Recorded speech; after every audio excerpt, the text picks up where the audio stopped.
Takže mňa obrátil Nietzsche. Ako veľký nihilista sme mali preberať, ako on vlastne odmietol kresťanstvo a ako prestal veriť pomaly úplne všetkému. A veľmi som sa netešila na ten seminár.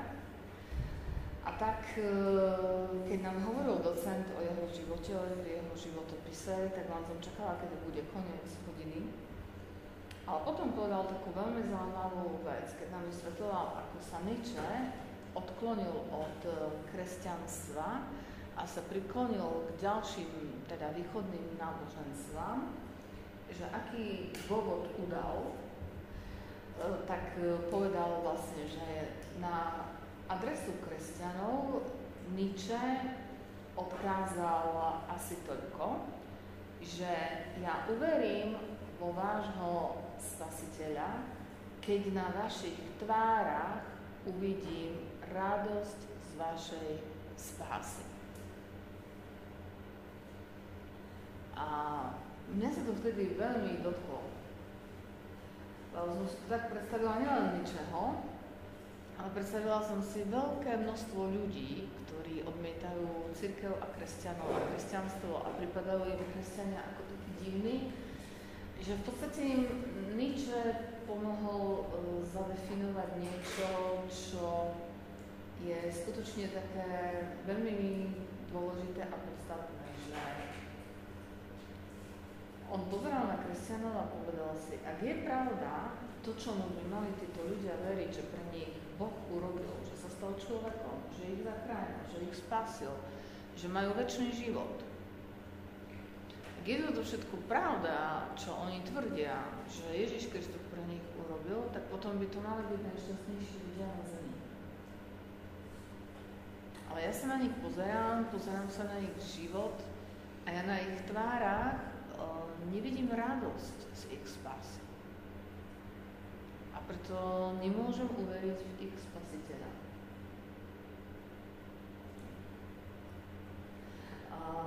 Ja si pamätám, že ja som tedy možno 3 dní poriadne nespala a rozmýšľala som nad tou vetou, rozmýšľala som nad svojím životom. Pochopila som, ako málo myslíme na našu spásu v tých konkrétnych dňoch, ktoré sa nám dejú. Tých úplne obyčajných dňoch. Ako málo veríme tomu, čo vlastne pre mňa Boh urobil a čo to znamená pre tú moju terajšiu chvíľu, ktorú žijem tak úplne normálne, tak obyčajne. A že to, čo by ma malo v tých dňoch najviac tak prenikať, je radosť z toho, čo pre mňa urobil Boh, radosť zo spásy, takže by to provokovalo tých ľudí sa proste pýtať, nie prečo ja som taká stále emocionálne nadšená, ale možno práve naopak, že prečo ja viem byť pokojná v určitých situáciách, prečo viem zachovať určitý nadhľad, mať určitú radosť zo života, vôbec chuť žiť, skúšať nejaké nové veci, netrápiť sa, neupadať do zúfalstva, nedepkovať sa zbytočne, ako keby Boh nebol. Si pamätám, že keď som sa venovala jednej pani, takej po 30-ke, tak ona mi povedala, keď sme sa učili, že ma veľmi zasiahli tvoje slova, že vieš, že ty sa považuješ za veriacu, ale keď teraz rozprávaš o svojom živote, tak hovoríš o ňom tak, ako keby Boh neexistoval. Alebo ako keby bol a nemal žiadnu moc.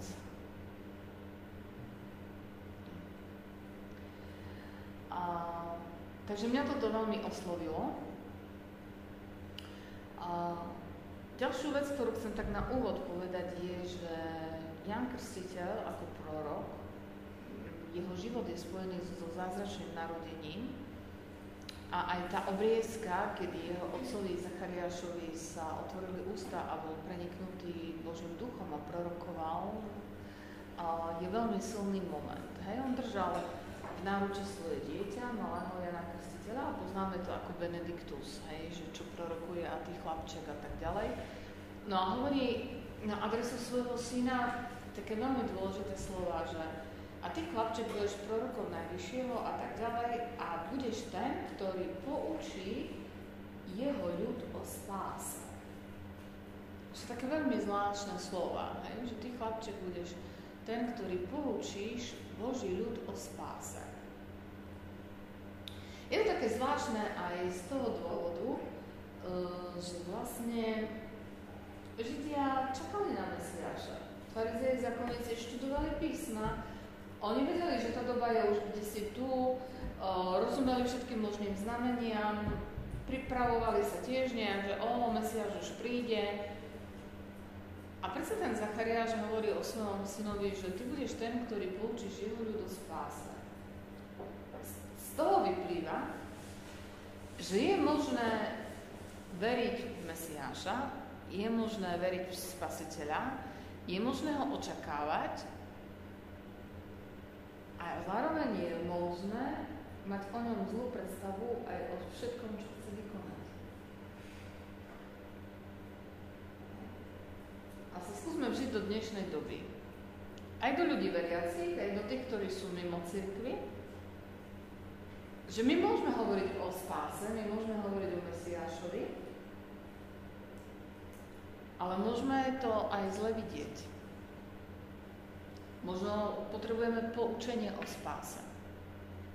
Možno potrebujeme naozaj takého Jána Krstiteľa aj v dnešnej dobe, ktorý napriek tomu, že sa omiena v ústach Ježiš, vykupiteľ, spása, Mesiáš, milosťou ste spasenia, všelijaké iné frázy, že napriek tomu Boží ľud potrebuje poučenie o spáse. Že ja som ten, kto potrebuje poučenie o spáse. Možno ja som ten, ktorého Boh pomazal, aby poučil ľud o spáse. Myslím, že situácia je veľmi, veľmi podobná, že úplne inak by sme ako kresťania vyzerali, kebyže sme mali to dostatočné poučenie o spáse.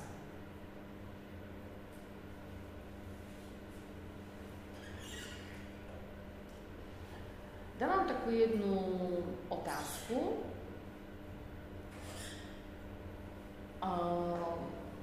nad ktorou ste sa možno zamýšľali, možno nie, ale skúsme sa nad tým teraz tak zamyslieť spoločne. Keď teda doba, v ktorej Ježiš žil, bola zároveň dobou, kedy každý už túžil po tom Mesiášovi, už sa skúmali písma, už všetci vedeli, že no tak už je to nejak tak podľa tých písam celkom blízko. Bola tu aj okupácia, čiže bola taká potreba nejakého silného vodcu a vôbec proste ľud žil v očakávaní a to vrátanie farizejov a zákonníkov. Prečo vlastne farizei a zákonníci v konečnom dôsledku neprijali Mesiáša? Čo si myslíte?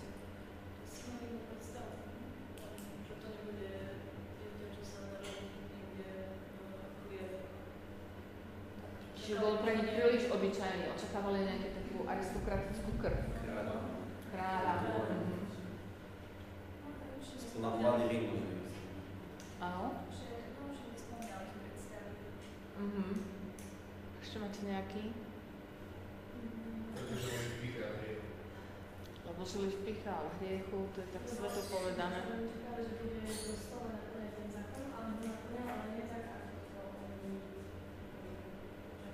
Čiže ako keby zvonku tak trošku bol pre nich pohoršením, lebo až tak úplne sa nedržal Mojžišových predpisov, čo sa týka života v spoločnosti.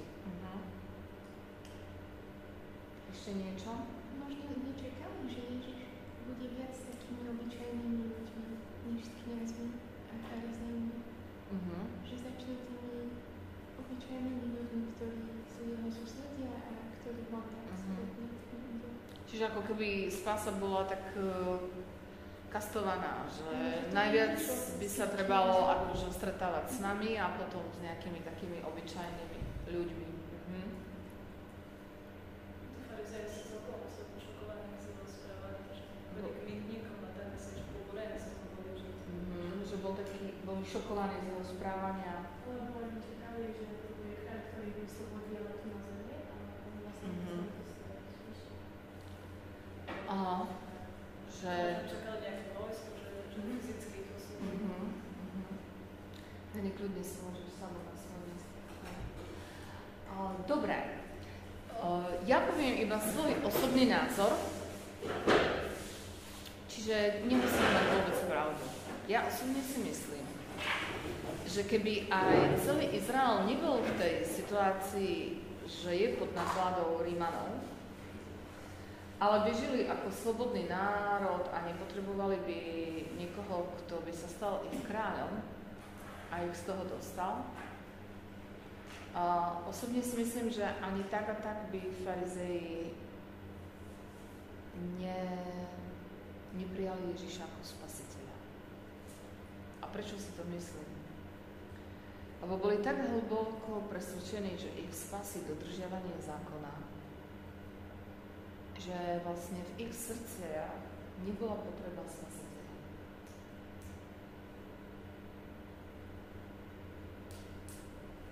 Naopak, mytníci, prostitútky, malomocní, akýkoľvek iní chudobní ľudia a vyvrhali v spoločnosti, prepáčte mi za výraz, oni veľmi dobre rozumeli tomu, že sú lúzri a že žijú v sračkách. A že sa nachádzajú v takej situácii, že keď nepríde niekto, kto ich z toho vyťahne a keď sa niekto topí v bahne, že proste nemajú šancu sa z toho dostať sami. Im bolo jasné, že či už vlastnou vinou alebo nie vlastnou vinou, ako napríklad malomocní, že sa dostali do takej životnej situácie, z ktorej si proste nemôžu pomôcť sami. A preto veľmi dobre rozumeli tomu, že ja mám bytostnú potrebu po spasiteľovi, čiže po záchrancovi. Kdežto u mnohých farizeov a zákonníkov bolo tak silné presvedčenie, že ja nepotrebujem, aby niekto vstúpil do môjho života a mi pomohol, ma zachránil, ma spasil. Ja som samospasiteľný tým, že dodržím zákon.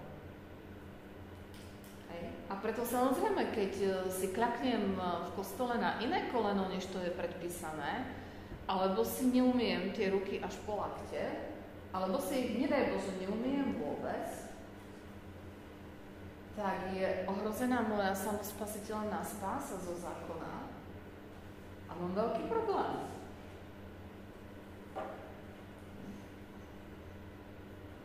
Čiže keď si žijem v takom ponímaní svojho stavu, že si vystačím sám s tým, že pochopím morálku a zákon a ho dodržím, mám obrovský problém.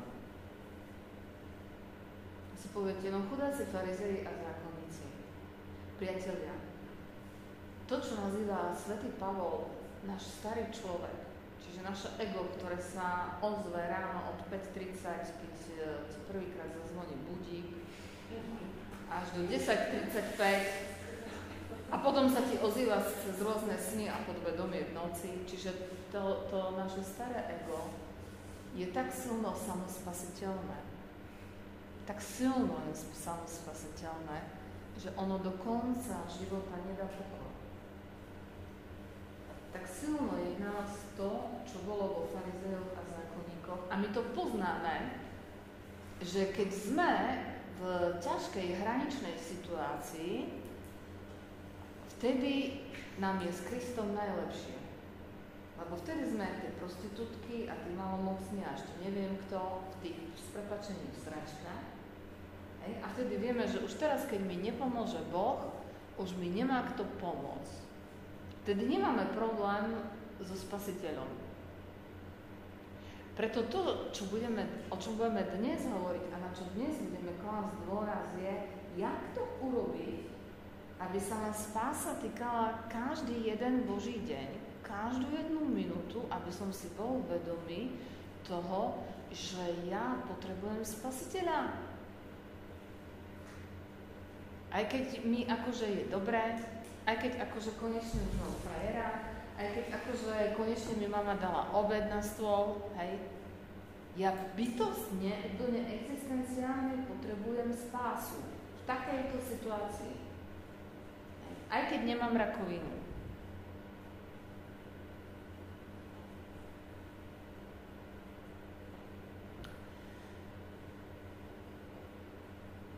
Východná liturgia je veľmi hlboká, viac možno mystická než tá západná. A mnohí z vás možno máte problém, keď idete na východnú liturgiu, že kedy už skončia. Ja nebudem rozvádzať, dalo by sa veľa pekných vecí o tom povedať. Ja chcem povedať, čo sa ma dotýka na tej východnej liturgii. A to je to, ako často sa tam v tých obradoch používa modlitba a sa to spieva na všetky možné spôsoby. Spasiteľu, spás nás. Čiže sa opisuje stav človeka, opisuje sa, za čo sme vďační, opisuje sa, aké sme hriešni, Hospody, pomiluj, hej, Pane, zmiluj sa aspoň pol hodiny. A potom prichádza ten výkrik z duše, ktorý sa ako keby do nekonečna na tej liturgii opakoval: Spasiteľu, spás nás. A keď prichádza čas chvál alebo vďaky, tam sa tiež veľmi často opakuje: Ďakujeme Svätej Trojici, lebo ona nás spasila. A znova, a ďakujeme Svätej Trojici, lebo ona nás spasila. Ja sa osobne nenudím na východnej liturgii a myslím si, že prijať takýto výkrik do duše ako súčasť každodenného dňa je niečo nevyhnutné pre našu spásu. Ďakujme Svätej Trojici, lebo ona nás spasila.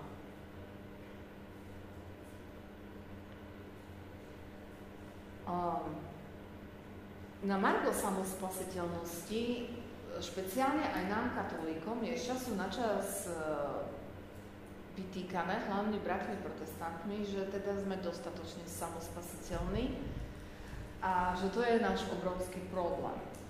Viete, ja to zostručním.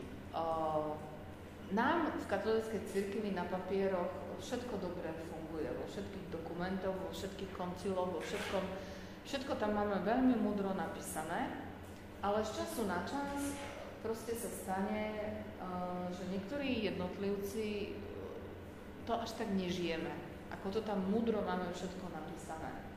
Ako aj vy vidíte, keď si čítate či Jukat, či iné knihy, že je to tak, máme to tam múdro a pravdivo napísané.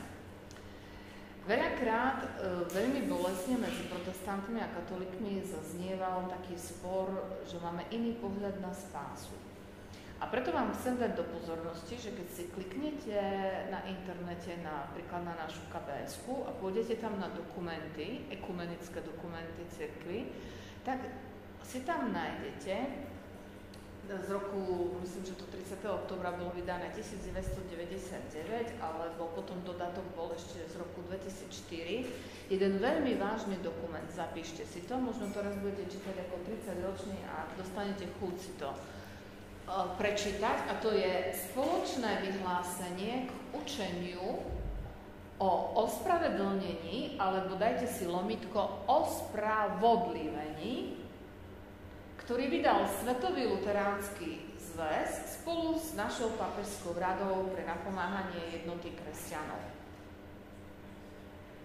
Učenie o ospravedlnení alebo v zátvorke o ospravedlivení. Bolo by fajn, kebyže si to prečítate, keď bude víkendovka a náhodou budete mať k tomu nejaké otázky, môžeme sa k tomu vrátiť. Nebudem aj zbytočne zaťažovať nejakými tými vysvetľovaním slovíčok, ale sú také nekonečné spory o tom, či my sme ospravedlnení alebo ospravodlivení, lebo ospravedlnený znamená, že vlastne nič sa nestalo, a to niektorých teológov tak akože irituje. Hej? Že ty keď prídeš napríklad a mi povieš, že prepáčte, že meškám, ale meškala doprava, hej, a máš 8 rokov a nemôžeš si objednať taxík, tak ja ako učiteľ ťa ospravedlním, že vonku je kalamita snehová a ty si nemala nejakú inú možnosť len prísť o 20 minút neskôr. Hej? A sú debaty, rozumiete zatiaľ? Sú nekonečné debaty o tom, že či akože to máme brať tak, že nemali sme nejakú inú možnosť na ospravedlnení, že sa nič teda nestalo, alebo sme ospravodlivení, že teda stalo sa strašne veľa, ale pre Kristovú krv my máme nemáme len jedinú spravodlivosť pred Bohom, tak ako o tom píše svätý Pavol, že to je spravodlivosť skrze čo? Vieru. Hej? Že sme naplno uverili tomu, kto je Ježiš Kristus a čo pre nás urobil. Hej? Takže to len tak na margo, aby ste rozumeli tomu, že môžeme byť ospravedlnení alebo ospravedlnení z viery a čo to asi znamená. A Ježiš je vykupiteľ. Zaplatiť výkupné je toľko ako čo? Zaplatiť. No výkupné je čo? Čo to je výkupné? Si ťa opýta 5-ročný chlapec, čo to je výkupné? Zaplatiť výkupné, keď Ježiš je vykupiteľ. Zaplatil výkupné. Cena za slobodu. Cena za slobodu. Čiže splatiť nejaký dlh. Hej. Ty mi niečo dlhuješ a keď to niekto za teba zatiahne, alebo to ty nejako budeš vedieť zatiahnuť, napríklad predáš diamantový zub, hej, tak môžeš ísť na slobodu. Hej. No. A písmo sväté hovorí, a myslím, že Henrik vás už dostatočne potrafil do obedu, že mzdou hriechu je čo? Smrť. Hej. Čiže treba zaplatiť za to, že sme zhrešili, aby sme naďalej nezotrvávali v čom? Smrti. Hej? Ešte raz. Treba zaplatiť za naše hriechy, aby sme naďalej nezotrvávali v smrti. No super. A keď som začala s tým otrokom alebo s väzňom, vieme, že keď chceme pustiť otroka alebo väzňa na slobodu, musíme za ňa zaplatiť určitú kauciu. Predstavte si, že taký otrok alebo väzeň, alebo napríklad Jožko, keď má auto a dostane pokutu a Amalka, pretože zarába, hej, tak príde na policajnú stanicu a povie, viete čo, ja to za brata zatiahnem, tých 100 eur vám tu dám, hej. A si predstavte, že taký väzeň, alebo otrok, alebo taký Jožko, keď urobil nejaký dopravný priestupok, by prišiel na tú policajnú stanicu a by povedal, no ja viem, že moja sestra za to zaplatila, ale keďže som ten priestupok urobil ja a ja som študent, tak ja vám chcem povedať, že ja budem zbierať fľaše a ja si myslím, že každý mesiac tak za 5 eur nazbieram fľaše a vám tu budem na policajnú stanicu po 5 eur chodiť a nosiť, hej? Policajt povie, počúvajte, ale my sme potrebovali tých 100 eur, my máme tých 100 eur, ako čo? No nie, ale viete, ja sa s tým nemôžem tak zmieriť, lebo to ja som urobil ten prestupok a to ja proste budem zbierať také fľaše, len tu budem po 5 eur chodiť a nosiť, hej? Trápne, nie? Dosť. Ešte lepšie bol taký otrok alebo väzeň, čo je bezdomovec hneď, ak vyjde z väzenia, hej, aby povedal, viete, ja keď sa raz zamestnám, hej, a teraz neviem, aká suma, tak ja budem po $2 chodiť tu každý mesiac a vám budem dávať, čo mi zvýši, hej. Tiež trapazná len tu, hej. A hlavne nepotrebné, hej, kaucia je zaplatená, ako čo riešiš. Čo tým chcem povedať? Že prijať vykúpenie a spásu si od nás vyžaduje veľmi veľkú pokoru. Minimálne takú, ako keď hovoril Henrik, že sa rozhodneš ísť na spoveď a budeš tam cudziemu človeku, čo možno 100-krát má horšie hriechy, rozprávať, že ti ráno nezvonil budík, alebo ti zvonil, a ty si sa pomodlil, alebo si sa zle pomodlil, alebo čo ti bolo. Rozumiete? Že proste tak, jak povedal ten Nietzsche, že on nevidí na kresťanoch radosť zo spásy, my tak na pár percent prijímame to vykúpenie a spásu práve kvôli tomu, že to si vyžaduje úžasnú pokoru, že ja to proste nedám. Celé dielo vykúpenia a spásy je položené, priatelia, na obrovskej nespravodlivosti voči jednej osobe a ňou je Boží syn Ježiš Kristus. To nie je fér, čo sa mu stalo. To skutočne nie je fér. A ty to proste buď príjmeš v tej pokore, ale ja nemám inú šancu, ako sa zachrániť z tých svojich, hej, už vyššie spomínaných. Ja nemám inú šancu, jak sa z toho dostať. A tak to v pokore príjmem. Alebo budeme chodiť, jak tie samospasiteľné, ale to nie je fér a ja budem dokladať $2 a až na ten Boh Otec nejak a ešte možno za toto zaplatím a ešte možno tu sa dajak vytrestám, aby Boh pochopil, že a neviem čo. Ale tie mechanizmy v nás fungujú. To je ten starý človek o 5:30 sa ráno s týmto zobudí a nám nedá pokoj až do 12:30, dokedy neľahneme spať. Nedá nám pokoj, hej, že ešte by si mohol ty tie $2 tam na tú policajnú stanicu odniesť, hej, ešte by si dačo aj ty zachránil, alebo teraz toho Hospodina až tak neobťažujú, lebo vieš, on má iných hriešnikov, ktorých treba zachrániť, nemyslí si, že furt myslel na tvoje problémy. Čiže hneď na začiatku si povieme, že vykúpenie a spása, hĺbka prijatia toho všetkého je vlastne hĺbkou našej pokory, že kapitulujeme pred Bohom. Na mnohých miestach v Biblii je to jasné, čo sa napríklad vykúpenia, zaplatenia dlhov, čo sa týka, napísané. A ja som vybrala práve zo Starého zákona Žalm 49, 8 až 9, tak ako to máme my v našom preklade, to prečítam.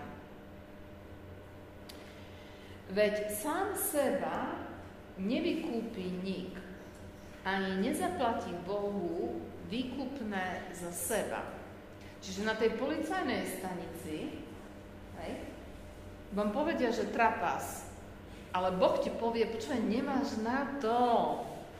To výkupné bolo tak drahé, že ty to nemáš čím zaplatiť, proste taká suma neexistuje. Nemáš na to.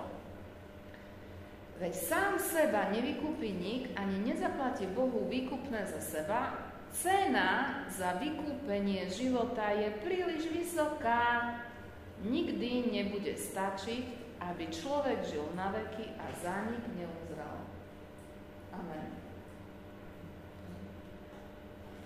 Čiže nemôžem splatiť Bohu žiadne dlhy. Viem ich narobiť, jak taký pruserácky syn, hej, otec mi dal 500 eur, ja za hodinu ich miniem, lebo whisky s kamarátmi a hazardné hry. Ja viem prúser a dlhy narobiť hneď, ale neviem to zaplatiť. A Ježiš prichádza ako starší brat, ktorý povedal, ja zatiahnem za teba všetky tvoje dlhy. Predstavte, máte staršieho brata, darí sa mu dobre a povie, ja to za teba zatiahnem, pretože ty sa z toho nikdy nedostaneš, keď to ja za teba teraz nezatiahnem. A tu je otázka, no a akým spôsobom zaplatil za nás Ježiš tie dlhy? A my tak odpovedáme sveto, zomrel za všetky hriechy sveta. Áno aj nie. Bolo by dobre, keby sme boli v tom exaktní, keby sme precitli a ja vám poviem hneď na rovinu, že keď sa intelektuálne púšťam to nejako rozobrať v svojom živote alebo pocitovo to precítiť, že to neviem, že to je veľmi veľké tajomstvo, pretože Božie slovo hovorí, že on zaplatil a roztrhal náš dlžobný úpis tak, že sa za nás stal hriechom. To hovorí Božie slovo, že Ježiš Kristus sa rozhodol stať sa za nás hriechom, aby zotrel náš dlžobný úpis. A to nie je, priatelia, úplne to isté, ako že zobral všetky hriechy sveta. To je podmnožina toho. Ale ten výraz, že sa za nás stal hriechom, je čosi bytostne hlbšie. A obsahuje to aj to, že tam sú všetky hriechy sveta. Možno napriek našej hriešnej prirodzenosti sú určité hriechy, na ktoré si poviete fuj. Jak toto jeden človek môže urobiť? A si predstavte, že by ste zobrali na seba ten hriech, že ste to urobili vy. Tak naozaj. Ale predstavte si ešte väčšiu hĺbku, že by ste sa stali tým hriechom. To je veľmi ťažké si predstaviť, čo ten Ježiš urobil. On sa stal tým hriechom. Spodstatnením, zbytostnením, stvárnením všetkých hriechov sveta, hriechom, tou podstatou toho hriechu, tým všetkým on sa stal na ten čas vykúpenia a spásy. A tá najväčšia bolesť, to ste už určite počuli, bola z toho, že on, ktorý žil neustále v jednote s Otcom, pretože sa nikdy nedopustil žiadneho hriechu, zrazu sa stal hriechom a stal sa tým, ktorý je prekliatý.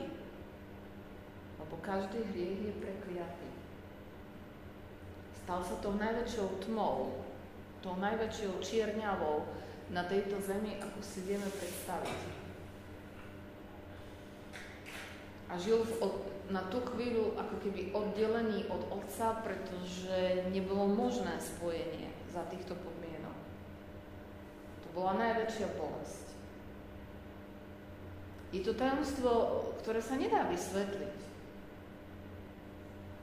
Ale to nie je naozaj len o tom, že Ježiš zaplatil nejaké dlhy, pretože na ňom boli všetky hriechy sveta, že on si tak predstavil, že ako keby som to ja urobil. On sa stal bytostne hriechom. To je niečo oveľa viac.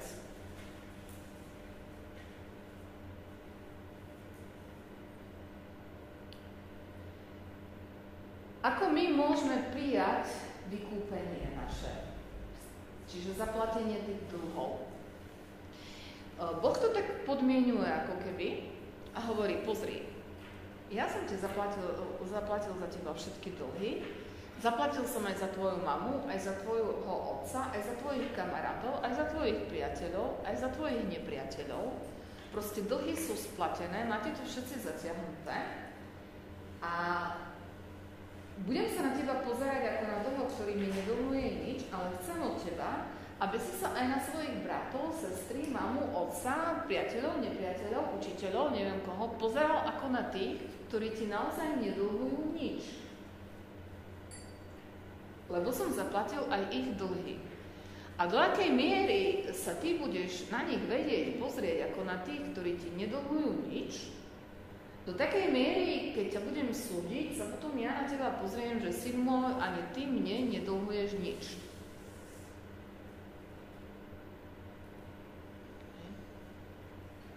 A to je ďalšia veľmi taká vážna oblasť.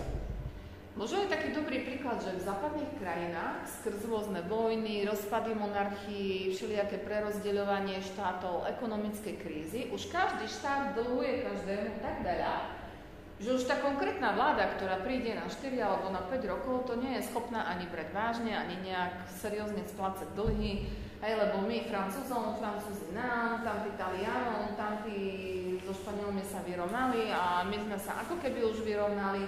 Že už každý si z toho robí lážo plážo a preto tí seriózne ekonomovia, ktorí ešte to berú vážne, hovoria, tak asi by bolo najlepšie, keby sa všetky tie štáty dohodli, že si odpustia dlhy. A že urobia ako keby skrz tú históriu a skrz to, že kto kedy komu jak, ešte v prvej monarchii, ešte po druhej svetovej vojne, ešte po neviem čom, že kto komu čo jak dlhuje, už tom aj tak nie je poriadny prehľad a už aj tak každý proste to má také, že to sa ma už netýka, že si to proste odpustné. A budeme žiť medzi sebou tak, že nemáš voči mne dlh. Čiže keď Beruška zraní Denisu, v Denise automaticky nastanú také pocity, že Beruška mi niečo dlhuje, pretože ma zranila.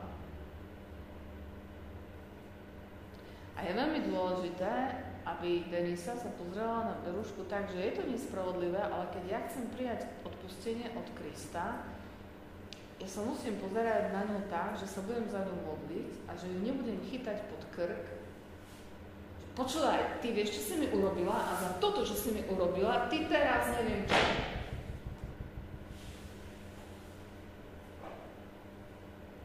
Lebo poznáme to podobenstvo, keď mňa Boh chytí pod krk, tak to až potom bude sranda.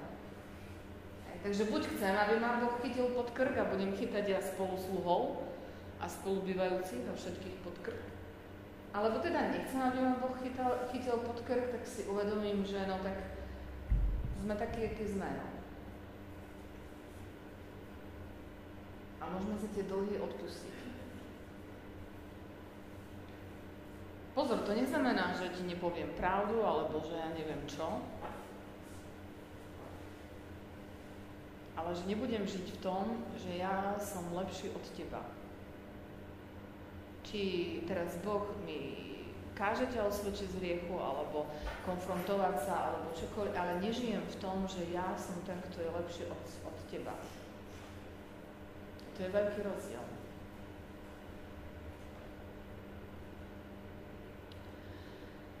A to, čo my máme urobiť, je urobiť pokánie v zmysle zmeny svojho zmýšľania. Čiže my, keď meníme myslenie, keď sme boli skúpi, zrazu rozdávame veci a tak ďalej, nikdy nemáme mať ten úmysel, lebo sa ideme zachrániť, lebo my ideme splatiť dlhy, lebo sa ideme spasiť. Chápete? Ale robíme to preto, lebo chceme meniť to myslenie svoje, aby sme ďalej týmto spôsobom nehrešili. Ale nesmie tam byť to, že Ježiš Kristus dal za nás $100,000 a my silou mocou si myslíme, že môžeme pridať ešte tých 5. Hej? Takto to nefunguje.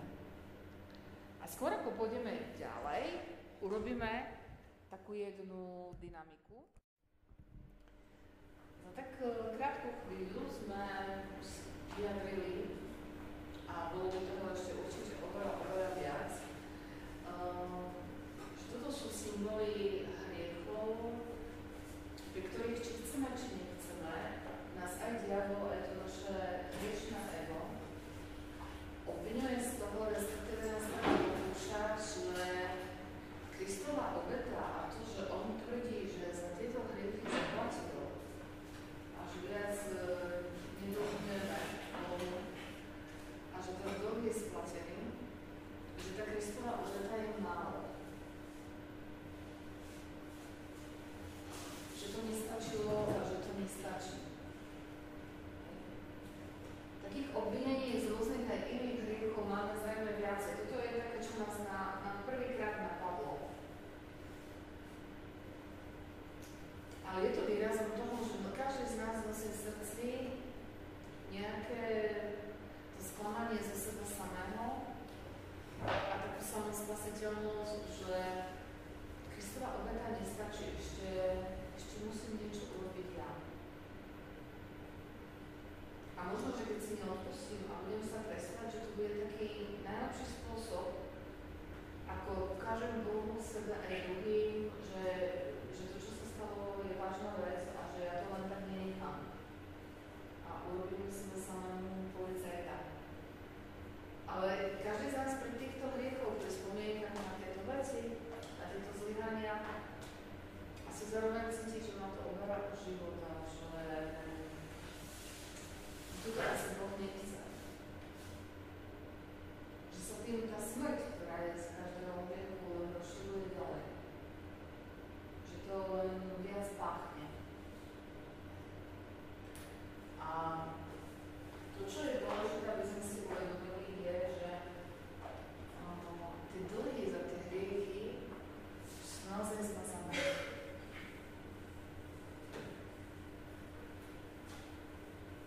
Proste Boh sa na nás nepozerá skrz tento hriech. Ak bol úplne odľutovaný, tak je proste zmazaný. Jeho dôsledky trvajú, pretože je to nám na spásu a na výchovu a je to normálne, ale neznamená to, že Boh od nervov už nevie, čo iné robiť, len nás takto vychováva. Je to práve preto, po čom túžime, aby sa to už viac nezopakovalo v našom živote.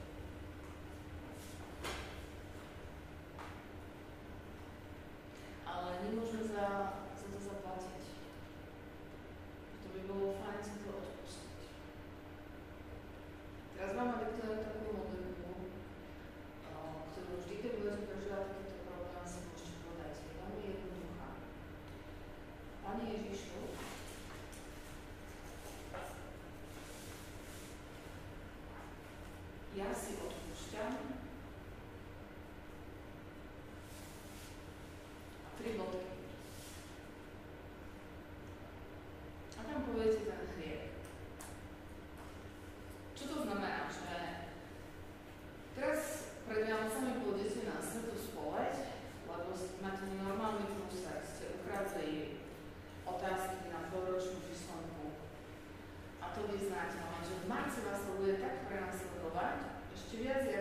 začiatkom decembra.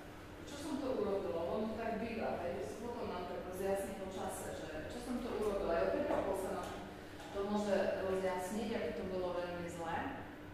A vtedy to začne. A vtedy takáto modlitba je veľmi dôležitá.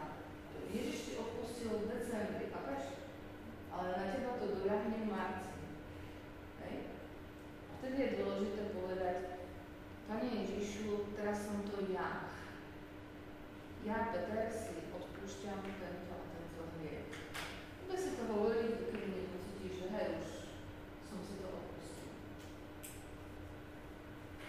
Alebo, Pane Ježišu, ja prijímam Tvoje odpustenie za tento a tento hriech. Tak keď si treba dať jej dátum, že tu príde nepriateľ našej spásy a začne do teba vrtať, a spovieš, ale ja som 17. marca prijala odpustenie za tento hriech, pamätám si to, lebo 10. Patrika, všetci boli zelení a mali v rukách pivo. A ja už to ďalej neriešim, hej, lebo ja som prijala odpustenie za tento hriech. Hej? Čiže, Pane Ježišu, ja prijímam Tvoje odpustenie za tento alebo tento hriech. Prečo to hovorím? Lebo ako starneme, robíme blbosti a sklamávame samých seba. A tu naše pyšné ego sa nevie zmieriť s tým, že sme na ceste a že to je normálne, že keď mám 20 rokov a pozriem sa na seba ako 10-ročného, že čo som to stváral, tak si poviem, Bože, jak to bolo možné, že som také somariny porobil. Ale keď mám 30 rokov a sa pozriem na seba ako na 20-ročného, ti si poviem, jak je to možné, že som jak 20-ročný tie hlúposti porobil. A keď budete mať 40 rokov a budete hodnotiť svoju 30-ku, to isté vás čaká. A tak to bude pokračovať, až pokiaľ budeme na tejto zemi. A kto vie, čo nás čaká na smrteľnej posteli? Preto sa potrebujeme so sebou zmierovať už teraz, že pre Boha nie je nič problém, len rebelia a zatvrdnuté srdce, že ty v tom chceš zostať. Že tebe je tak fajn. A že presviečaš celé okolie, že ti je tak fajn. No toto už je problém. Keď v jednej chvíli už aj Boh ťa tak pustí a nechá ťa ísť v zatvrdnutosti z tvojho srdca, dokedy nebude niečo naozaj vážne. Ale keď tebe je to úplne ľúto, sa musíš zmieriť so sebou sám. A prijať tú nespravodlivosť, že Ježiš to zatiahol za teba a je s tým OK. On to definitívne povie v Getsemanskej záhrade a už nemusíme sa my s tým trápiť. Už povedal, že to urobí a už to ani on nerieši. Ani ty to nerieši.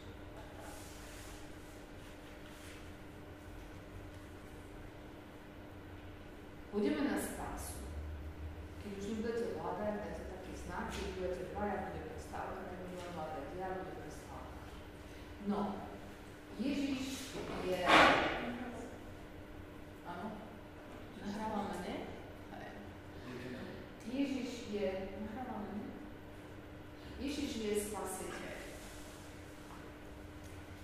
Spása je milosť. To je téma, alebo druhá časť tejto témy, keď ako vôbec vznikla to slovičko, že spása? Ako záchrana, viete? To je taký vojenský termín. Dobre. Vo vojne bol taký človek, ktorý sa volal Salvatore. A viete, že to bol človek, záchranca.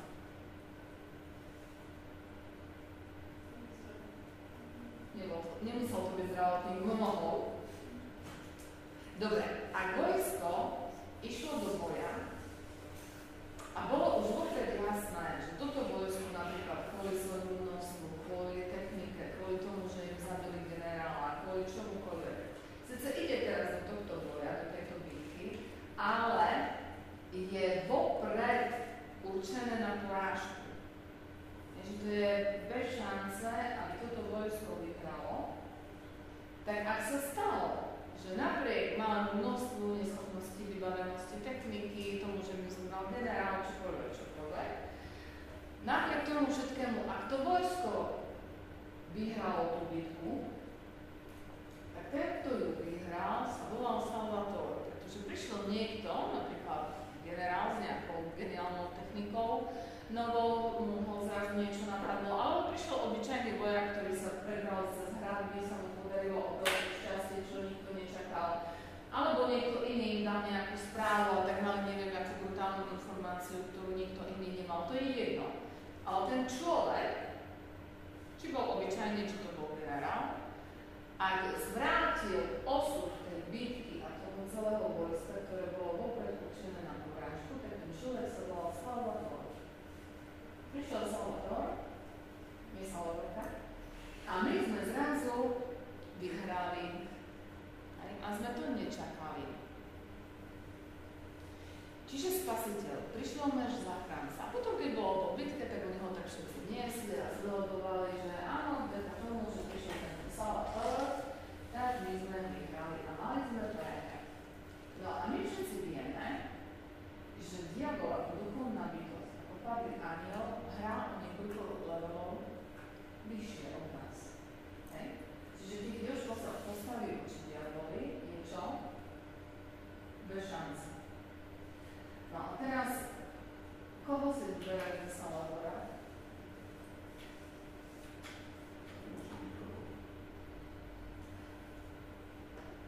Aj tak si bez šance. Tak niekoho, kto je nad učiteľom, čiže znadenia. Nie, teraz vážne sa pýtam, že v tom duchovnom dvojku si vyberať za Salvatora, aby si si skazil. Na žiadno, Ježiša. Máme ešte šancu si vybrať niekoho iného? A že tak Svätý Michal, alebo ma neberie? Nie? Nedá to nikto iný. Ani Panna Mária? Ste si istí?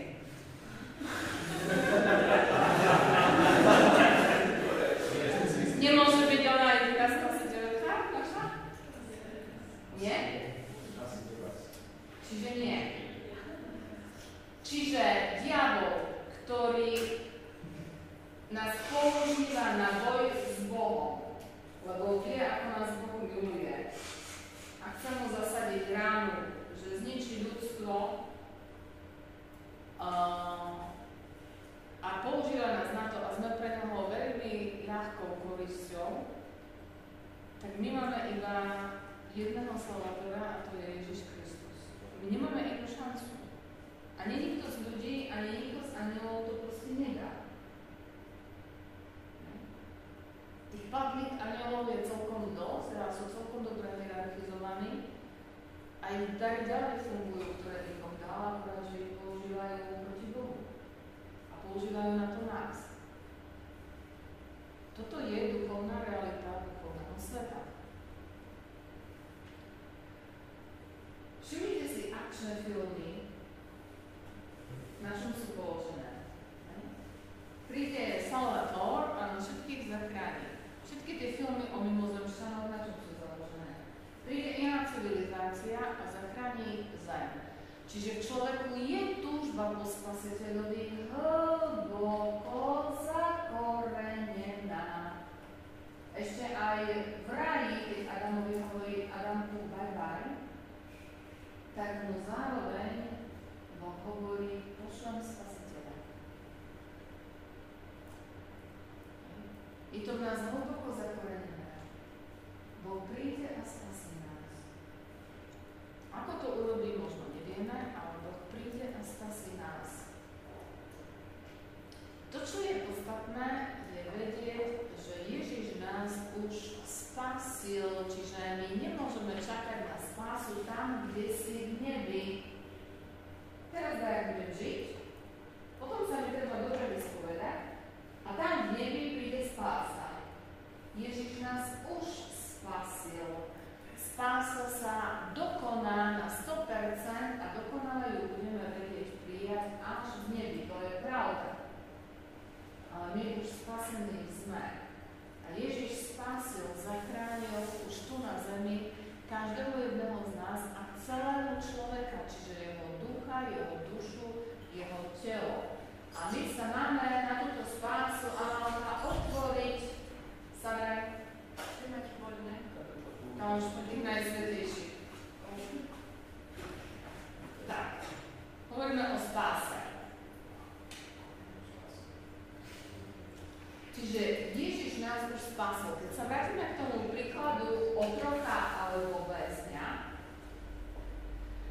vykúpenie znamená asi to, že ty si otrok alebo väzeň, ja sa teba zaplatím kauciu, aby si bol slobodný. To je vykúpenie. Ale ďalej sa o teba nestaram. Hej. Taký otrok nemá robotu, je bezdomovec, väzeň pôjde tiež pod most asi, lebo rodina ho odmietla. Ale vykúpiť a spásiť človeka znamená, že ja si počkám pri bráne toho väzenia alebo tej klietky a keď ťa pustia, ťa chytím za ruku a poviem, počúvaj, ty si asi hladný, smedný, nemáš kde spať, si špinavý, potrebuješ sprchu, nejaké šampy, zobnem ti robotu a tak ďalej. Prosím ťa, dovol mi, aby som sa o teba postaral, a teraz pozor, obnovil celý tvoj život. Čiže Ježiš nás nielen vykúpil, zaplatil kauciu, si voľný, chod, si ako tak, a no čo by sme s tým asi urobili, hej? Za prvým rohom by sme znova zakopli. Hej? A povedal, počúvaj, ja ťa nielen, že vykúpim a budeš na bode 0, ale ja by som ťa rád aj spasil, čiže zachránil, ja by som veľmi rád zbudoval na novo celý tvoj život. Chcel by som ti darovať spásu celého teba, čiže spásu tu a teraz, spásu tvojho ducha, duše a tela. Hej? Preto sa modlíme za chorých, preto sa staráme o svoju dušu, preto sa staráme o všetky reálne problémy a prijímame Ježiša do týchto problémov a voláme na ňo ako na spásiteľa.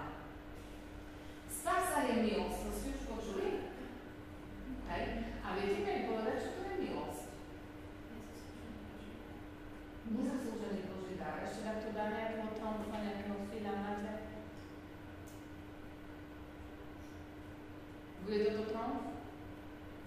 Nezaslúžený Boží dar. Milosť je vždy nielenže nezaslúžená, ale je vždy aj zadarmo. Úplne zadarmo a úplne pre každého. Nikto nie je zo spásy vylúčený, 3 vykričníky. Nikto, pokiaľ žije na tejto zemi, nie je zo spásy vylúčený. Aj ten, ktorý skáče z mosta, ty ešte nevieš, či on náhodou po 2. metri neľutuje, nechaj to tak, pomodli sa za jeho dušu a nevyhodnocuj to. Dobre? Skočil z mosta, ale nebol zo spásy vylúčený, ty ešte nevieš, čo všetko sa medzi ním a Ježišom stalo. OK? V Božom slove je jedno také úžasné podobenstvo, je to podobenstvo o robotníkoch vo vinici a ono nádherne hovorí o tom, že spása je milosť, že je úplne zadarmo a že ako deti moje vy k tomu naozaj nemáte čo povedať. Tak sa na to podobenstvo trošku pozrieme najprv, dobre? Prídu robotníci, takí tí vytvočkovia, ministranti, 5 rokov aj s oblečením, s mankou za ruku, s octom, že oni idú robiť do pánovej vinice. A pani príjme, dajú monteročky, vedierko a od 5 rokov slúžia Bohu, rovno pri oltári, hej.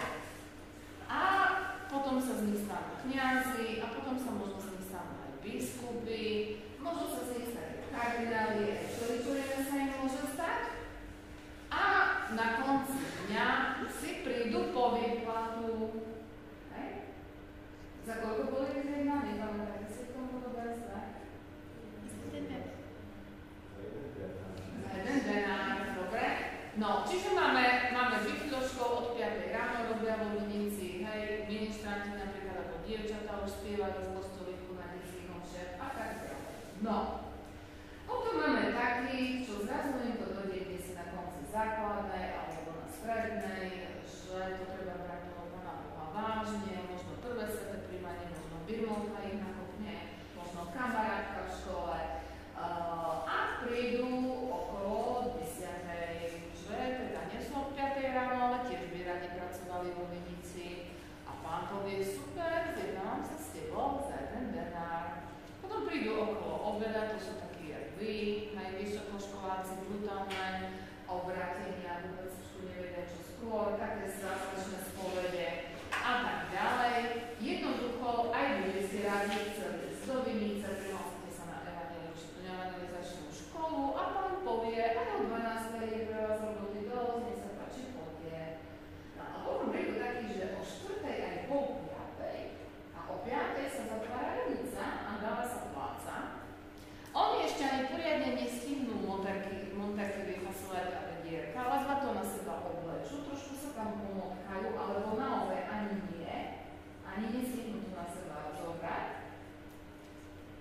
nastane obrovský problém a kardinálne sa cítia urazení.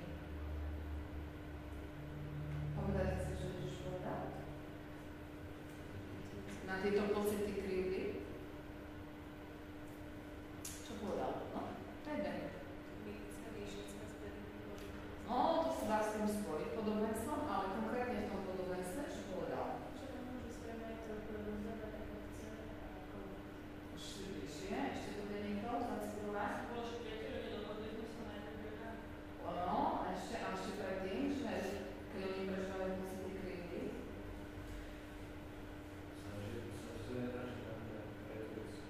Dobre, a teraz to postavíme a robíme z toho ten dialog, hej? Že oni teda prežívali tie pocity krivdy a Ježiš im povedal, priateľu, nekrivdím ti. To nemáš právo prežívať nejaké pocity krivdy. Nekrivdím ti. A vy si poviete, aby som také pocity krivdy nikdy neprežívala. Hej. A keď budeš vedúca birmovancov a taká, čo sa pred 2 rokmi obratila a ty si ju ešte z diskotéky ťahala, že by nespala pod mostom a teraz všetci birmovanci idú k nej na poradenstvo, lebo ona bola taká istá ľompa, jak sú oni. Máš z toho dobré pocity? Že ty nemáš cez predstavku, čo robiť a vy jej tam už 20 čakajú pripravení, bo som s ňou tu stretnúť. Hej? To sú tie situácie. A Ježiš hovorí, priateľu, ja ti nekrivdím. Nezjednal som sa s tebou za jeden denár. Čiže to je obraz toho, nezjednal som sa s tebou za spásu. Nedohodli sme sa na vykúpení a na spáse. Potom hovorí, alebo na mňa zazeráš za to, že som dobrý? Že chcem dať aj tomu poslednému to, čo tebe. Ja vám si hovorila, keď odávať sa čítam. Alebo na mňa zazeráš za to, že som dobrý. Že aj poslednému chcem dať to, čo tebe. A potom ďalšia brutálna veta. Či ja nemám právo so svojím si urobiť to, čo chcem? Spása je pre každého, kedykoľvek, zadarmo. Perfektný príklad je Lotr na kríži. On už nestihol taký obrec a je spasený. Aj tvoj detko, aj prababka, aj sused, čo proste žil tak, jak žil a zrazu sa to tam už len hadičky má na, ale príde si povedať a je spasený. A ja tu krása, vstávaj o 5 ráno a chod na omšu. Zazeráš na mňa za to, že som dobrý?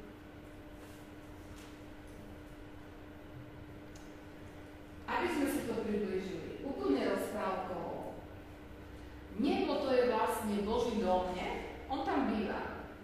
Tak? Hej? No a on by si rád pozval do svojho domu, koho on chce, aby s ním býval.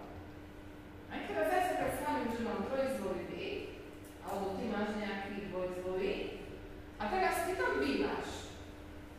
A si predstavím, že mi zaklope na dvere kamoška a povie, už má taký kufor, aj zubnú ketku, menuje sa vtierka, budú tady bydle, a povie, no počúvaj, za toto, čo som ja pre teba urobila, si zaslúžim s tebou bývať a daj mi tam tú izbu. Počúvaj, to je moje bývanie. Ja si tu môžem bývať úplne s tým, ja chcem. Ako skutočne ty nemáš čo tomu povedať. Ja si tu budem bývať s tým, ja chcem. Nezazeraj na mňa preto, že som dobrý. Čiže nebo treba dopriať úplne každému. Aj Hitlerovi, aj Stalinovi, aj Mečiarovi. Vy sa smejete, ale napríklad teraz sa čítalo o Zacheovi zo Zveja. Predstav si tam nášho Fica alebo nejakého iného politika. Jaký by si mal reči? Fico, zíď dole, dnes chcem byť hostom v tvojom dome. Čo by si ty povedal? Tak k nemu ide a ku mne nejde. No, veľmi krásne o tom, že tu je milosť, hovorí Efezanom, list Efezanom, 2. kapitola, 8. až 9. verš. Kto má také naputované? Môže prečítať, ty máš nový zákon, však? Dobre. Efezanom, 2. kapitola, 8 až 9.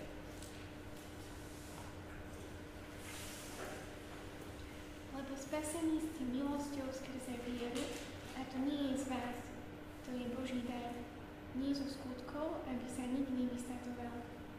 Tak, ďalej, ešte 9. verš. Veď sme jeho dielo, stvorení v Kristovi Ježišovi pre dobré skutky, ktoré pripravil Boh, aby sme ich konali. Tam je napísané úplne všetko. Spasené ste milosťou, nie zo skutkov, je to jeho dielo, aby sa nikto nevystatoval.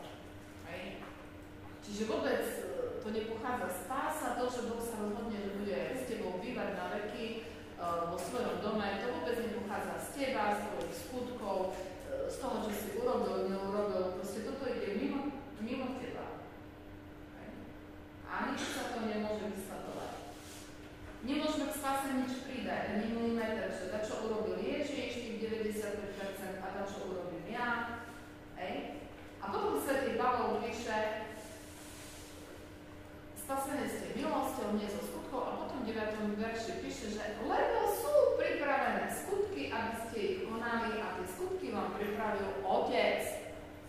A pritom sa trošku zastavíme, no tak jak je to teda vlastne do keľu. Akože nič a teraz akože všetko. Takže k spáse nemôžeš nič dodať. Ježiš na kríži jasne vykrikol, je dokonané pre dielo vykúpenia a spásy, a to dielo sa na 100% týka iba Krista, nikoho z nás. My sa nemôžeme vykúpiť, my sa nemôžeme spásiť. A teraz prichádza taká na mieste otázka, no dobre, no a potom z čoho ešte budeme súdení? Z čoho budeme súdení? Keď nie zo skutkov, keď proste všetko je milosť, keď to je na smrteľnej posteli, si môžeme rozmyslieť, z čoho budeme ešte súdení? No, tak teraz dobre počúvaj, Každý z nás bude súdený z odpovede, zo svojej odpovede na to, čo Ježiš Kristus pre moje vykúpenie a spásu urobil.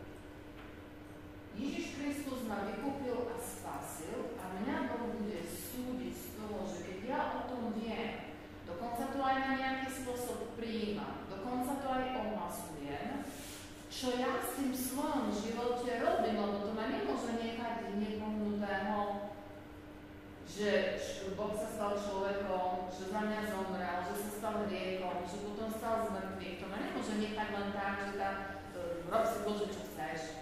Ja musím na to nejako odpovedať. A z tej odpovede, čo to so mnou teda robí?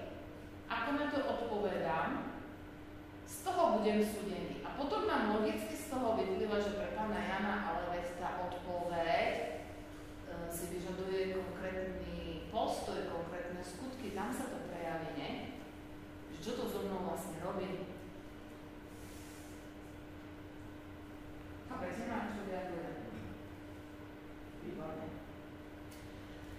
A svätý Pavol to nazval tak geniálne, že kto v srdci uverí a ústami vyzná, Ježiš je Pán, bude spasený. A my povieme, toto je super, to je veľmi jednoduché. A je, a nie je. Je veľmi veľa protestantských zborov, ktoré fungujú tak, a bohužiaľ dnešná aj katolická mládež to veľakrát prijíma zle. Boli sme v Afrike, kúpili sme štadión, bolo tam 70 000 Afričanov a po prijatí modlitby za spásu sme mali po evangelizácii zrazu 70 000 spasených. A potom sme šli do Švédska a tam sme nahnali 80 000 Švédov a po prijatí modlitby za spásu sme mali 80 000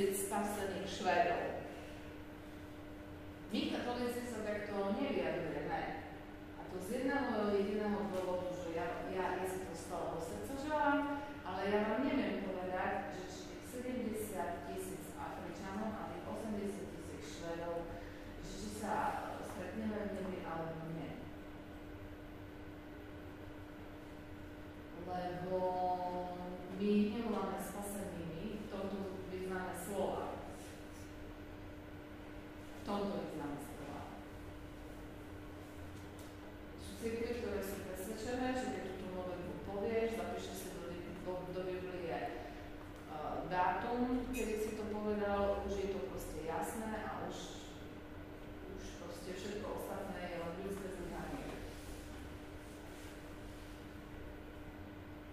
Ale my budeme súdení z odpovede na to, čo Ježiš pre nás urobil. A naozaj podľa toho, aké máme poznanie, naozaj budeme spolu súdení. Preto Pavol píše geniálne, kto v srdci uverí, Ježiš je Pán.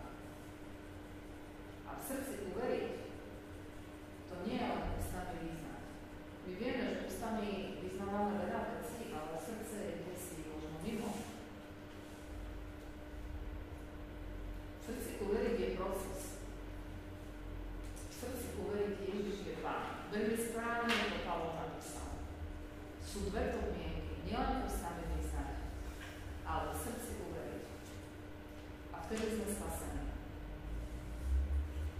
Ja poviem taký jeden príbeh, ale poprosím niekoho pri dverách, či pohľadový by niesol. Poviem taký jeden príbeh, ktorý sa stal a mňa sa to dotklo. Jedna osoba, ktorá potrebovala veľmi vážne modlitby oslobodenia priamo až exorcizmu, keď sme sa modlili. Bola to osoba, ktorá bola už roky v spoločenstve, kde sa modlilo, kde sa každý mesiac modlili za prijatie Pána Ježiša za Pána a Spasiteľa. A po toľkých rokoch duchovného života sa zdalo, že ona sa úprimne niekoľko hodín denne modlí a to oslobodenie ako keby nepreplácalo. A zrazu, keď sme chodili na také modlitby, tak ten, kto viedol modlitbu, sa zastavil a povedal, poviem meno naskôr iné, napríklad Filoména, že Filoména, ty si už niekedy prijala Pána Ježiša za Pána a Spasiteľa. A Filoména odpovedala, že jasné, že po našom spoločenstve sa modlíme tak na pásané, že každý mesiac to vyznávame a chodíme dopredu a sa za nás ešte modlia. Jasne, že som ho prijala za Pána a Spasiteľa. Ale určite aj tak hlboko, aj v srdci, hej, ja Krista milujem, že hej. No lebo som mal taký obraz, že Ježiš stal pri tebe a pri mne, keď sme sa modlili a povedal, vieš, ona ma neprijala v srdci za svojho Pána a Spasiteľa. Preto som si myslel, že si sa to modlitbou ešte nikdy nemodlila.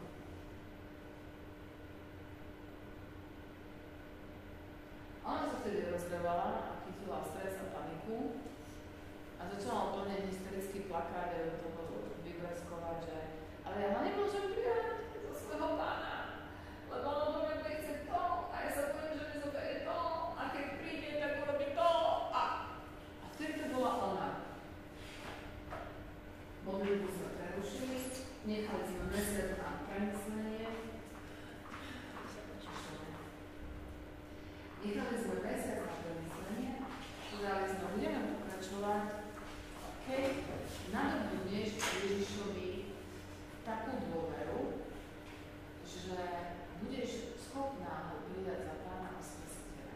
Ale viete, znamenalo to otriaslo, to som si povedala, koľko ľudí preto, že vystúpilo dopredu, odrecitovalo 3 vety, si myslí, že je OK. Ale keď príde Boží duch, môže kľudne povedať, možno o polke aj viac z nás, ktorí sme takúto modlitbu urobili, vieš, ty si ešte neprijala Ježiša za Pána a Spasiteľa, lebo ty ho ústami neoklameš. Ty si ešte v srdci neuverila. Pre mňa to bola veľmi vážna skúsenosť na celý život. Že to sa môže kľudne stať každému z nás a mne.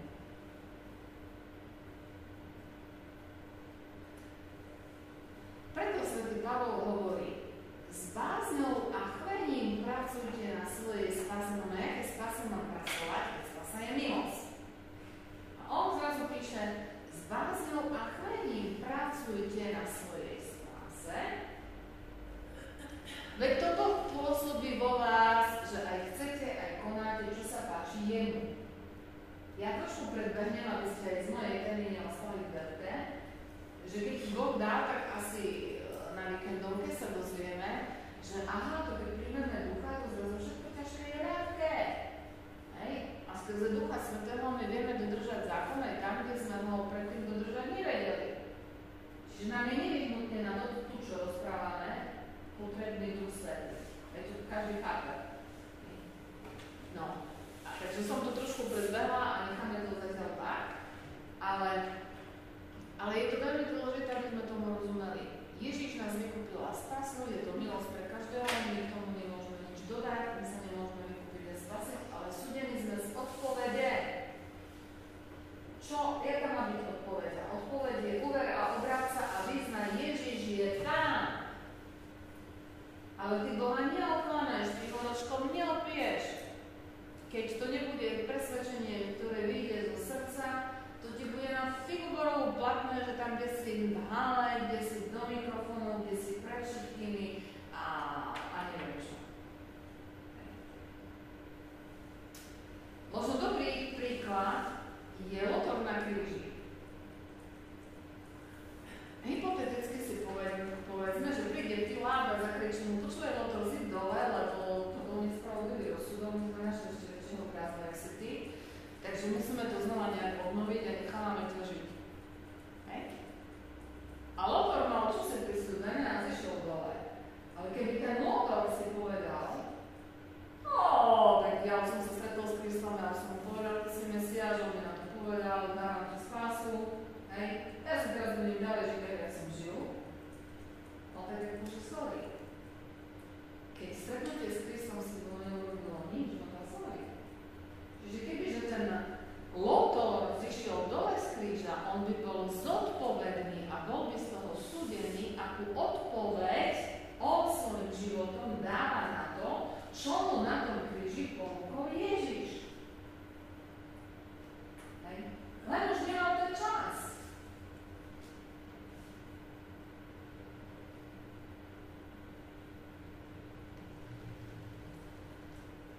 Ježiš povedal svätej Faustine, že najkrajšie slova, ktoré mi ľudská duša môže povedať, ktoré ma naozaj najviac potešia, je, keď mi úprimne povie Ježišu, dôverujeme ti.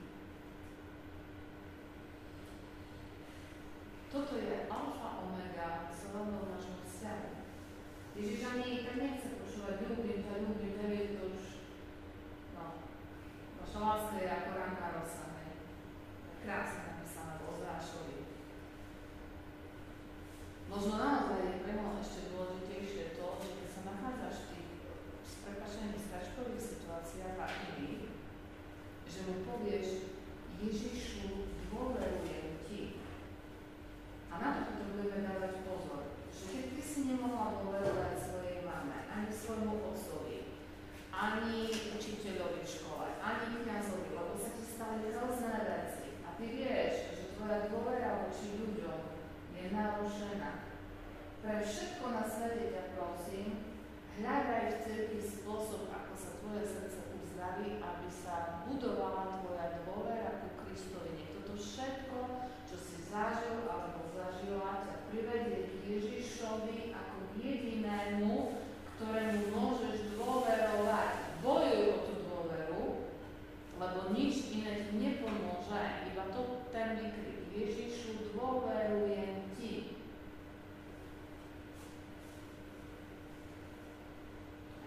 Lebo Satan to robí všetko preto, aby tú dôveru narušil. Práve skrze to, že si budeme myslieť, že to s Bohom je tak podobne ako s ľuďmi a s tým všetkým, čo sme pozažívali. Mama ma opustila, mala iné problémy, otec je alkoholik, súrodenci na mňa kašu, v škole ma nikto nechápe a ešte príde do toho Boh so svojimi požiadavkami, hej, a hlavne, že on je iný.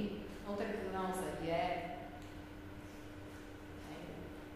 Keby ti takto daroval obličku a zomrel kvôli tomu, tak mu chodíš 3-krát do roka, neviem, aké kytice na hrob nosiť.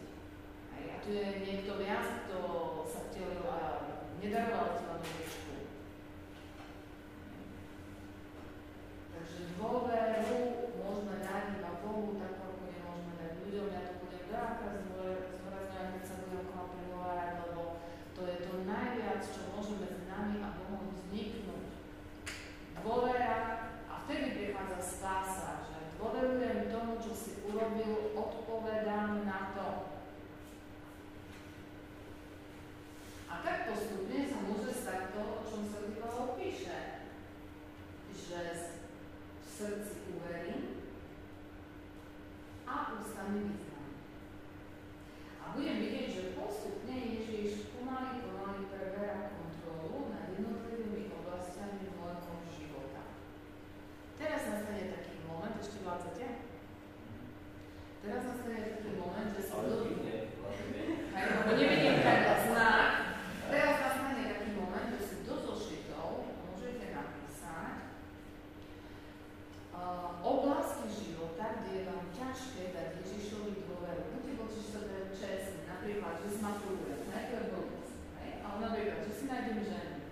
ťažké nájsť dôveru v oblasti sexuality alebo v oblasti peniazy. Nikdy do nás peniaze neboli, hej. A mne je ťažko si predstaviť, že ja si nájdem prácu a zrazu budem mať peniaze. Alebo v oblasti vzťahovej nejakej, hej. Pomenujte konkrétne oblasti svojho života, kde je vám ťažké dať Ježišovi dôveru. Môže ísť o veľmi malinké veci, že urobím test z angličtiny alebo z matiky, až po veľmi také naozaj vážne životné veci. Možno je vám vôbec ťažké dať dôveru, že pre vás pripravené miesto v nebi, že on vás tam očakáva. Že máte veľké boje vôbec v tom, či ste spasení, či prežívate možno nejaké silné pocity zatratenia a tak ďalej. Pomenujte tie oblasti.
Boh potrebuje počuť, že mám takéto právo na tvoj život, že máš odmenu tvoju slobodnú vôľu. Že to je to, čo ty chceš, aby si stalo. Dobre, teraz si dáme takú pauzu a ešte si dáme dodatok v spáse. Môže byť? Môže byť. Ale povedzte mi, potrebujeme sa k niečomu vrátiť, alebo zatiaľ je vám to jasné? Hej, hovoríme jasnou rečou všetci? Dobre, čiže stretneme sa tu o 5 minút 4, hej? To úplne domotali. Takže si ideme podať takú vážnu vec, aby sa nám neplietli jablká s brúškami. Keďže keď evangelizujeme človeka, nevyhneme sa tomu bodu, ktorý je teda spása, aby sme všetko dobre vedeli vysvetliť. Možno ste sa už stretli s komunikáciou typu. No a teraz si povedala, že to robíš tú kávu pre toho kňaza, keby si tak mlčala, si sa práve obrala o zásluhy pre nebo. Alebo Slavka, urobíš mi kávu? Jo, idem ti urobiť kávu a aspoň budeme nejaké zásluhy pre nebo. A teraz sme takí, no tak potom všetkom, čo sme si vypočuli, a teda akože nič, môžeš sa snažiť, že? A teraz jak to s tými zásluhami pre nebo? Čo to je? A to sú, či nie sú, či ja? Potom nejaký spôsob to bude také, že tak to fakt od 5 rokov ministroval a tak to ten moderkený je natiahol. Mal to všetko v páčke. Teraz, jaký mám to záleží postoj? A ešte navyše Boh je spravodlivý, hej? No, tak, prvá dôležitá vec. Zásluhy pre nebo nerovná sa spása. Ešte raz. To, čo sa hovorí zásluhy pre nebo, nerovná sa spása, to čo úplne o inom rozprávame. Spása je spása, zásluhy pre nebo je zásluhy pre nebo. A teraz, zásluhy pre nebo, priatelia, my k tomu nemáme čo dodať.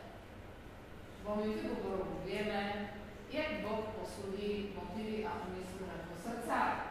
Po príklade motívy a úmysly srdc iných ľudí, nachádzajúcich sa v našom okolí. Takže je vravila moja babka bristálne reči o tom, že si sa obrala teraz za zásluhy, a že teraz prišli zásluhy, niektorí sa tak správajú, že to spájajú so spásou, aké by zbierali vody do teska.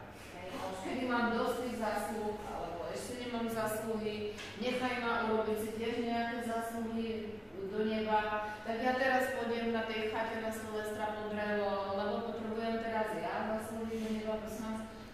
To nie sú body v tesku. No to potom, čo to je? Tie zásluhy do neba. Čiže Ježiš sám povedal, že keď mi podáš pohár vody, pohár čistej vody, za to,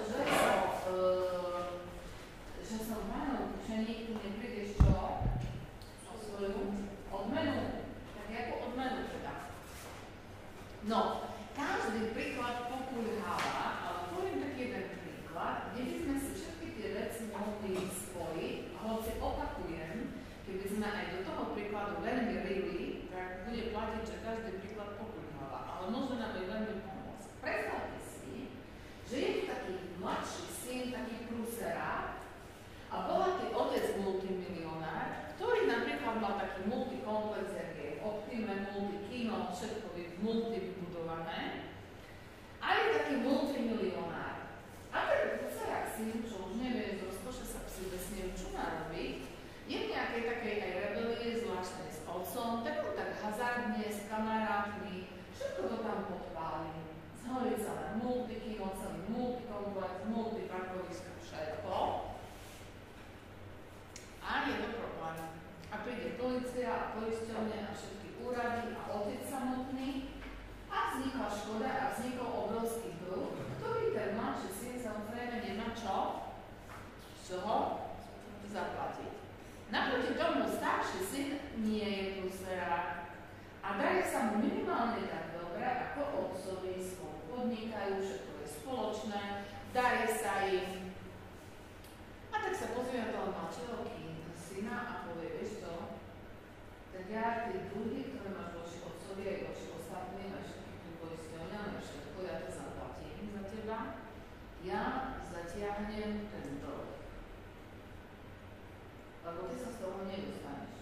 Keby sme my od teba chceli, aby si to vyplatil, to je proste bez šance. A ty sa láskavo zamestnáš, máš sa do poriadku, presne, že ty z prostosti robí, ale ten dlh ja zatiahnem. To je čo? Naše vykúpenie. No, ale keď prídeme tam, kde bola kedysi Optima a všetko multikino a všetko, tak ešte aj tak ten sen tie dlhy zatiaľ sme na bode 0, lebo je to jedno vyhorenisko, nič sa nie je odbudované, ale nie všetko zborené.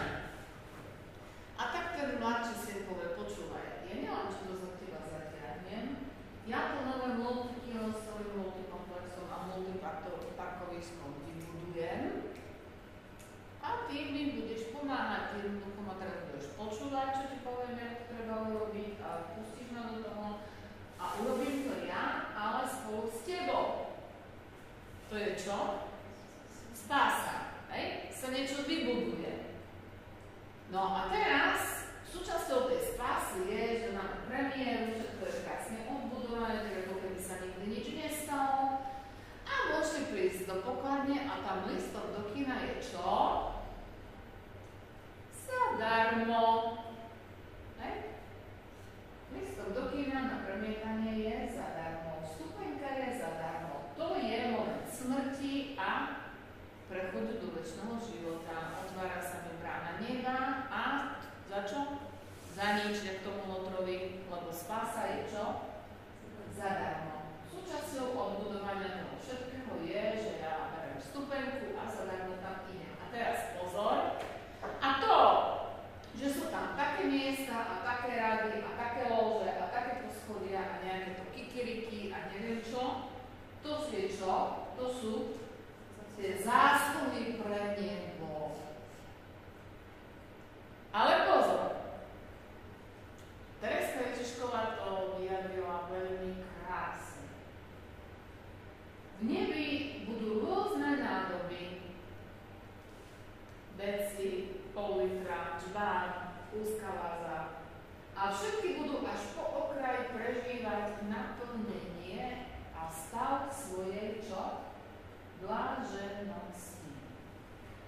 Čiže tam nebude niekto fňukať, že prečo je máš také a ty máš také a neviem aké a čo aké, ale každému budú naplnené jeho potreby podľa toho, ako bol stvorený a bude prežívať ten stav bláženosti a na nič nebude v nebi zabudnuté ani na ten pohár vody.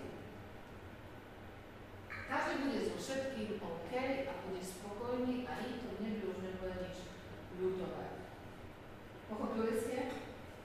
Že tam nebude závisť, že to prečo som ja neministrovala, tak som mala 2 diamanty v tej kohune, také jak má Amalka, aj. A vlastne ona neministrovala, ale chodila na brigády a prečo som ja nebrigadovala, aby som mala 4 červené diamanty. Chápete, nič také tam nebude. Jeden bude tak, jak teraz, hej, jeden je pekný, bo má krátke vlasy, druhý je pekný, bo ich má dlhé, tretí je nádherný, lebo má hnedé oči, štvrtý preto, lebo ich má modré. To proste nie sú merateľné hodnoty. Nikto tam nebude nikomu nič z toho zavidieť, ani žiadece na seba nebudeme a bude to urobené ako spravodlivo. A my si nevieme predstaviť, ako to Boh urobí, že to bude tak, ale bude to proste tak. Chápete? A to sú tie zásluhy pre nebo. Ale pochopme, že my k tomu nevieme povedať čo? Ani meké F. Ja vám to teraz neviem povedať, že keď ja prídem raz pred Ježiša, on mi povie, Slávka, máš také úžasné zásluhy, že si chodila na tú pešo školu, že si tam hovorila o spáse. Dám ti takú krásnu stupenku, také zvláštne milosti za to tu až na veky. Ja neviem povedať, čo mi povie toto, alebo mi povie, počúvaj, Filipeková. Ty si tak predvádzala, tak si neviem, čo o sebe myslela, mala si hovoriť o mne, o spase, hovorila som o sebe.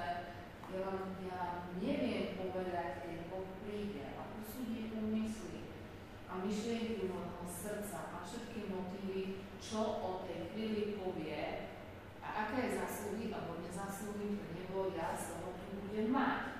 Tak aj vy, keď ste na chate a vyhnete ten svoj lenivý zadok, budete po dverách, tak si odpúste komentáre, že si idete robiť zásluhy pre neho, bo vy neviete. To je niečo, ku čomu sa vám nikto nevie vyjadriť. Na čo sa k tomu vyjadrovať chcete? Príde tzv. Posledný súd a pritom sa chvíľu zastavíme. Boh je spravodlivý a jeho spravodlivosť sa práve naozaj pri tých zásluhách pre neho, že nič nám nebude zabudnuté, čo robíme z lásky Bohu a bližnému. Na pohár vody Boh nezabudne, všetko bude spravodlivo posúdené podľa jeho kritérií. A my len vieme, že budú to mietníci a neviestky, ktorí nás predídu. Že tie jeho oči, ak on pozrie na ľudské srdce, budú úplne iné ako tie naše ľudské súdy. Preto skutočne sa k týmto témam nevyjadrujeme. Mám veľmi obľavne. Preto necháme na Pána Boha. No a teraz ten posledný súd. Ja si myslím, že keď sa hovorí o poslednom súde, keď sa k týmto veciam vyjadruje, že prosto máme také všelijaké stavy, že čo to bude v poriadku. Chcem ale povedať, že to slovičko, posledný súd v gréckej Biblii, ako je pravotebe, je to isté slovo, aj terminológia sa zobrala z toho, že keď sa v Grécku konali olympijské hry a keď sa skončili, bolo potom také jedno ako keby námestičko, by sme dnes povedali, kde sa ľudia všetci zišli, ktorí súťažili a kde porota rozdávala medaily a to miesto sa po grécky volalo miesto ocenenia. Čiže keby ste čítali v origináli v grečtine Bibliu, tak by ste tam to výraze posledný súd mohli spokojne si preložiť a všetci sa dostavili na miesto ocenenia. Ale keď prichádzali tí olympionici, oni prichádzali s radosťou, lebo v prvom rade sa tam riešili medaily, možno aj preto Svätý Pavol povedal, že ja bežím o víťaznú cenu, dostanem medailu, veniec, a ja preto takto bežím a súťažím, lebo tá terminológia tam bola známa, že prichádzam do miesto ocenenia a čakám na tie vence a na tie medaily, čo dostanem za každý jeden pohár vody, čiže to prežívam v prvom rade pozitívne. Isté, že tam boli aj takí, ktorí ako z hanbou odišli, že som predposledný alebo posledný alebo neviem aký.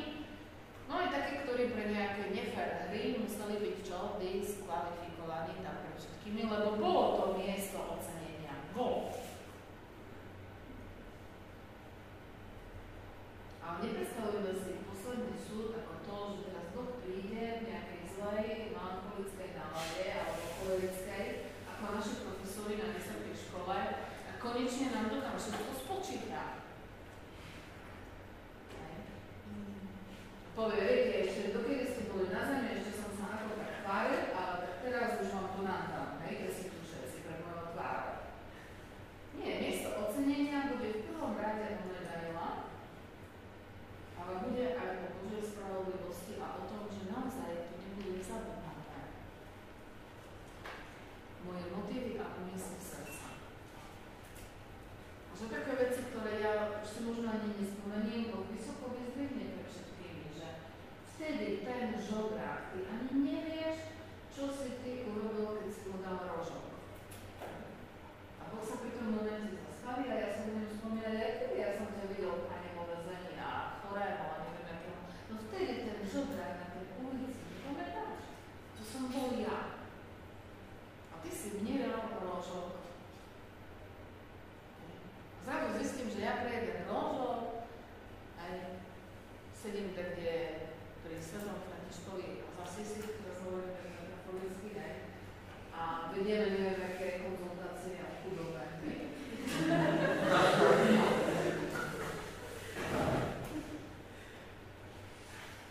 A to sa rozhodnem, že nebudem sa hádať na dedičstve so sestrou,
premieňaj sa na tú červenú vodu.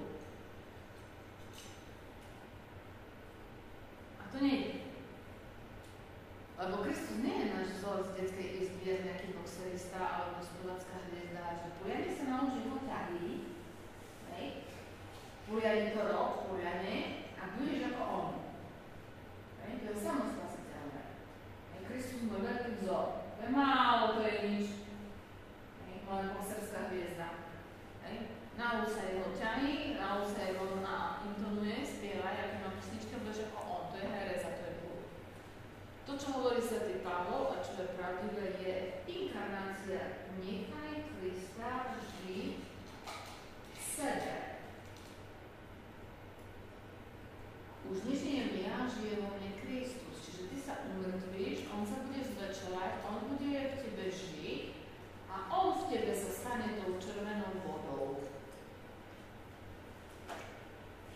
Nie Kristus vedľa mňa ako môj vzor, aby som ho napodobnil. Môžeš tak pozerať na Františka zase si, alebo na Nikosa, alebo na Pavla II, že jo, ma tak tam motivuje, aby som aj ja neviem čo, poriadku.